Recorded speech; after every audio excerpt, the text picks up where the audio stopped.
Hello, and welcome to The Budget Mouse, a podcast that will help you plan an incredible Walt Disney World vacation, even if you're on a shoestring budget. I'm Leah Althizer, and I've been helping people save money at Disney World for the past 10 years through my websites, podcasts, and courses. I'm so glad you're here, and let's dive in.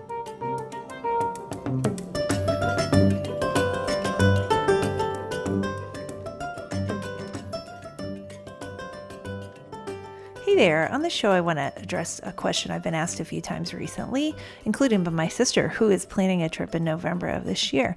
And the question was, should I get the Disney dining plan for part or all of my trip? So I want to talk about this. It's different. The answer is different than it may have been before the pandemic because some things have changed with the dining plan since it came back. So this is relevant for trips in 2024 and going forward. First, let's talk what is included with the dining plan and the cost, real quick and dirty here. So there's two different Disney dining plans here in 2024. The quick service plan, which is $57 for adults per night and $23.83 for kids per night. And with the quick service plan, you get 2 quick service meals per night actually, of your stay, 1 snack per night, and a resort refillable mug that is good for up to 2 weeks. You also get, with the table service plan, I'll just talk about what you'll get first. You get 1 table service meal and 1 quick service meal per night of your trip, 1 snack, and the resort refillable mug. So really the only difference is that table service meal with the table service plan, also called just the Disney dining plan. I'm calling it the table service plan because it includes a table service credit. That costs $94.28 for adults and $29.69 for kids. So, should you get it? Well, it depends on some things, of course. First of all, it really comes down to this question is, do you want to drink alcohol with your meals or not? That is a simple way to decide if you want these plans or not. The value of the plans skyrockets if you're going to have an alcoholic beverage with your lunch and dinner in both situations. So I just want to give you some examples of what a big difference that can make. I'm going to say you're at Hollywood Studios for a day and you're on the quick service dining plan. And you're going to eat at the only 2 restaurants I recommend in Hollywood Studios. Now, I pulled all this information from my quick service dining cheat sheets, which are the most useful tool for planning your dining at Disney World. You can check them out on thebudgetmouse.com/store.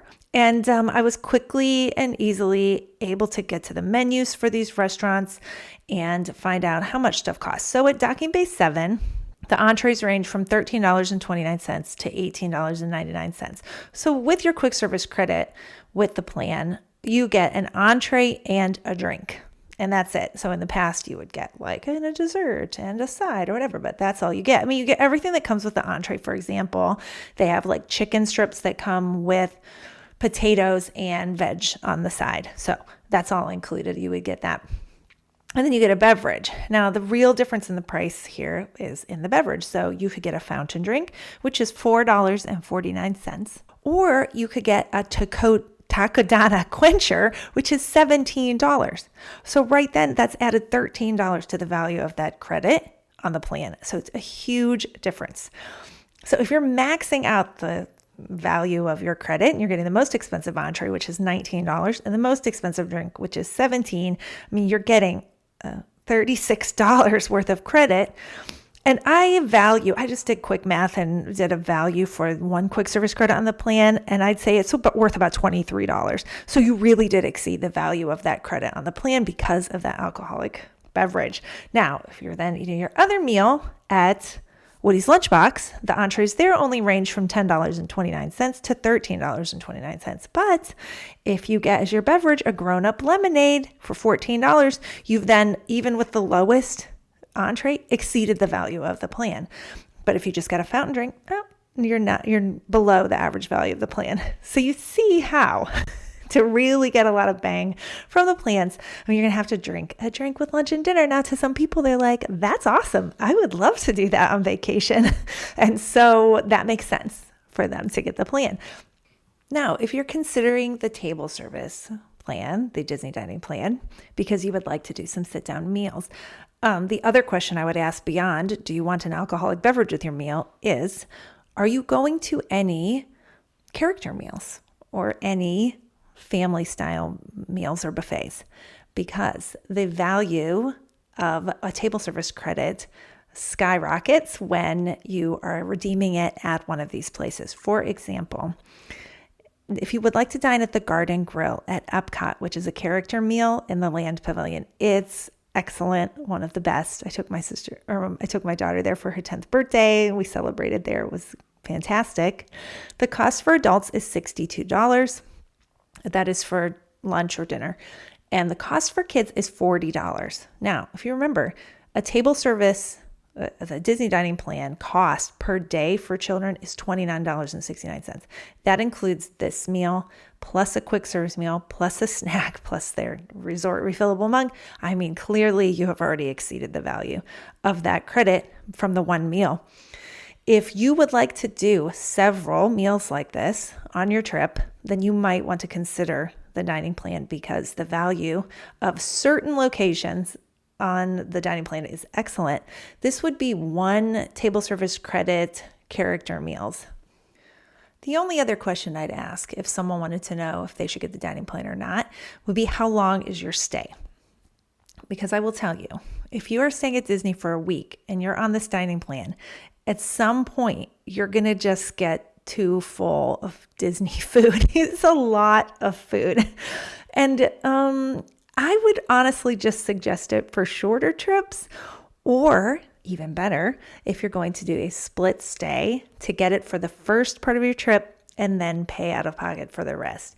The reason I would do it that way, as opposed to the opposite, is when you get that resort refillable mug, you can use it for up to 14 days. So you could, regardless of how long you're staying afterwards, like for my sister, they're staying 4 nights at one place and then moving another place for 4 nights. So they're going to get the dining plan for their first 4 nights, but they're going to get the use of that resort refillable mug for their whole 9 days of their trip. Also, what's good about doing it that way is that you actually get a bonus day. So you can use your credits on the plan from 8 a.m. earlier, 7 a.m. on the day you check in, up until midnight on the day you check out. So if it's for 4 nights, like in the case of my sister, you'd actually get 5 days to use those credits, and you can stretch them out a little bit that way so it's not so much food. And last, you might be wondering, can I add a dining plan to my reservation? Well, not all reservations can have a dining plan added. So this is when you could add a dining plan, is if you have, let's say, rented Disney Vacation Club points for a stay at a deluxe resort, which is what I almost always recommend doing, then you would be able to add a dining plan as long as it's more than 30 days from when you check in. You would have to contact either the company that you went through. I recommend David's Vacation Rentals, or the individual you rented from, and they would have to be the one to add it. You can't add it if you're not the owner of the points. Also, you could pay for said dining plan with discount Disney gift cards. That would save you easily 5% on the cost of the dining plan and on your food. So I'm going to link in the show notes to a few posts, one about renting DVC points, 2 about discount Disney gift cards and where to get them. So renting DVC points, you can add the dining plan.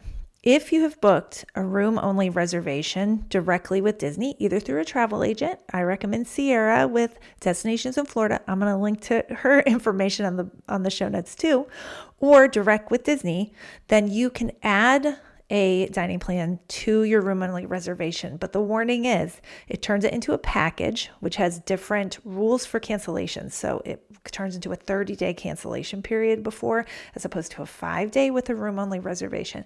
So just keep that in mind, that you're changing the rules there. If you add a dining plan, you do not have to add tickets to add the dining plan. It's called a ticketless package.